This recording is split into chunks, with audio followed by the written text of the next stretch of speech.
இன்னைக்கு மீன் பிரியாணி செய்ய போகிறோம். அதுக்கு உண்டான ஐட்டங்கள் பார்த்துக்கோங்க. கொத்தமல்லி, டம் இலை, பழுத்த பச்சை மிளகா, கொத்தமல்லி தலை வெட்டுறாப்புல, நெக்ஸ்ட்டு தக்காளி, வெங்காயம் அனைத்தும் ரெடி ஆகிட்டு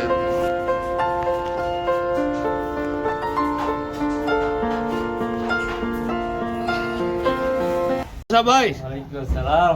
என்ன பாய் பண்ண போறீங்க இன்னைக்கு? மீன் பிரியாணி எடுத்துக்காப்ல. மீன் பிரியாணியா? கொட்டுங்க, தூக்கி கொட்டுங்க. வெங்காயம், வெங்காயத்தோட பட்டை, மிளகு, ஜீரகம், கிராம்பு, ஏலக்காய் இதெல்லாம் போட்டிருக்கோம். அடுத்து ஆயில் ஊற்றுறோம். ஊற்றுங்க, மேலே ஆயில் ஊற்றுங்க. என்ன பிடிச்சிடும். ரைட் பாஷாபாய், கிண்டுங்க கிண்டுங்க பாஷாபாய், கிண்டுங்க கிண்டுங்க கிண்டுங்க. நல்ல ஒரு பொன்னிறமாக வர மட்டும் பிரியாணி கிண்டணும். வதங்கியிருக்கு. நெக்ஸ்ட்டு பழுத்த மிளகா போடுறோம்.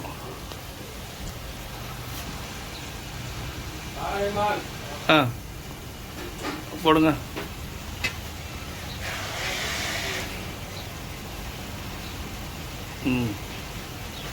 போடுங்க போடுங்க.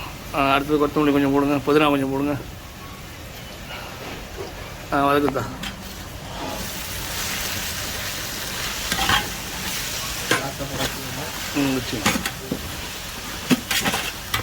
அவ்வளோதான்.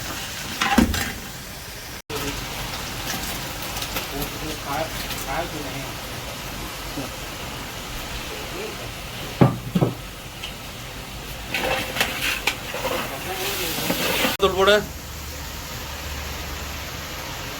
காரம் ஜாஸ்தி வேணா, ஒரு 2 ஸ்பூன் போதும். ஓகே போதும். நெக்ஸ்ட்டு ஜீரகத்தூள்,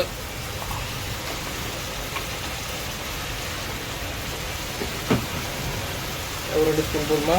போதும். அடுத்து மிளகுத்தூள் போடுங்க. மிளகுத்தூள் 1 ஸ்பூன் போடுங்க.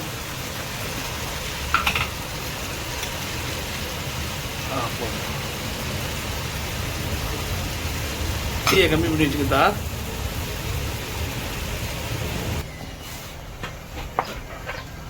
நெக்ஸ்ட்டு தயிர்.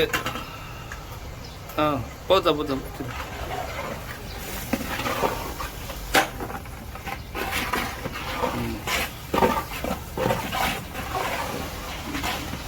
நெக்ஸ்ட்டு தயிர். மசாலா பிரிஞ்சு எண்ணெய் கலர் மாதிரி வரணும்.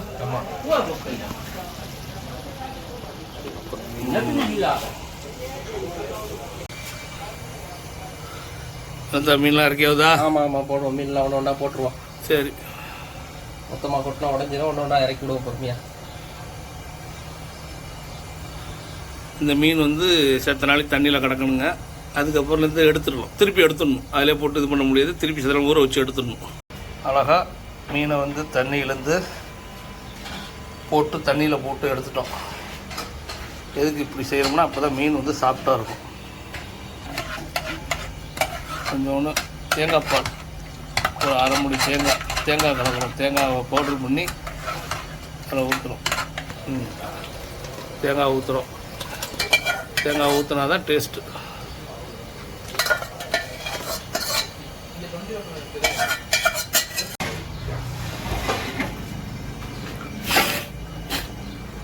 நல்லா கொதி வந்துடுச்சு. கொதி வந்துட்டு இப்போ நம்ம தண்ணியில் அரிசியை கொட்டுறோம்.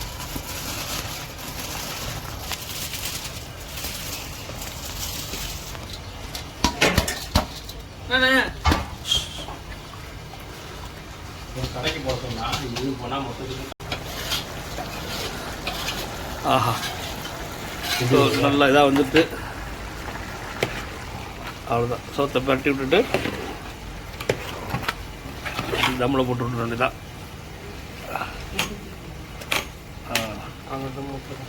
முடிஞ்சிருந்தா முடிஞ்சு அழகா மீனை இறக்கிருக்கிறோம். அவ்வளோதாங்க. அப்படியே தம்மில் போட போகிறோம். ஒரு 20 நிமிஷத்தில் அழகான மீன் பிரியாணி ரெடி ஆகிடும்.